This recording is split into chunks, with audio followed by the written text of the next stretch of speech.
के तट पर जल अर्पण कर रही थीं, तभी उन्होंने अचानक आसमान की ओर देखा। हवा में सन्नाटा सा छा गया और उनके हृदय में एक कंपी सी दौड़ गई, मानो पूरा ब्रह्मांड उन्हें कुछ कहना चाह रहा हो। और उसी दिन शाम को वे अपनी कुटिया के बाहर तुलसी के पौधे के पास बैठ गईं और उन्हें प्रणाम करते हुए कहा कि अब मेरे जाने का समय आ गया है, पर मैं यूं ही नहीं जाऊंगी। मैं तब तक नहीं जाऊंगी जब तक स्वयं श्री कृष्ण मुझे विदा न कर दें।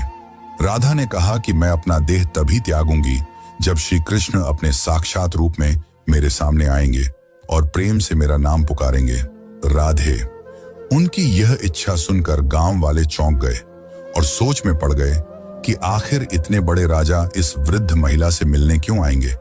पर किसी ने भी राधा की भक्ति पर संदेह नहीं किया, क्योंकि उन्होंने जीवन भर सिर्फ प्रेम की परिभाषा को जिया था। उनके मन में श्री कृष्ण का अद्भुत प्रेम था और दूसरी तरफ द्वारका में बैठे श्री कृष्ण, जिनके पास सब कुछ था, पर फिर भी उनका दिल आज सूनापन झेल रहा था। कहते हैं ना कि सब कुछ पाकर भी आदमी के पास कुछ नहीं होता। आज श्री कृष्ण की हालत भी वैसी ही थी, लेकिन उन्हें अब अंदर से एक खिंचाव सा महसूस हो रहा था। उन्होंने अपनी आंखें बंद की और राधा की पुकार उनके कानों में गूंज पड़ी। इस पल श्री कृष्ण की आंखों में आंसू थे, पर हृदय में सुकून। उन्होंने तुरंत सब कुछ छोड़कर उसी पल एकांत कुंज की ओर प्रस्थान किया, जहां राधा रानी उनका इंतजार कर रही थी। जब श्री कृष्ण वहां पहुंचे तो राधा कुटिया के बाहर तुलसी के पेड़ के पास बैठी हुई थी। उनकी आंखें बंद थीं और वे ध्यान में लीन थीं। कृष्ण ने धीरे से कहा, राधे। यह शब्द सुनकर राधा की आंखें खुलीं और उनके चेहरे पर एक चमक छा गई। उनकी आंखों में वह प्रेम था जो न कहा जा सकता था और न ही छुपाया जा सकता था।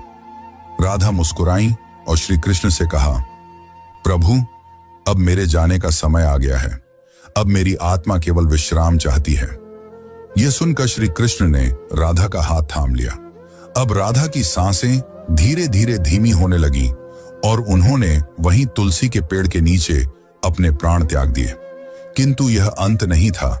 इसी पल वह रहस्य ने जन्म लिया जिसे सुनकर आप चौंक जाएंगे। राधा की आत्मा को तो मोक्ष मिल गया, पर उनके आखिरी शब्द अब भी श्री कृष्ण के कानों में गूंज रहे थे।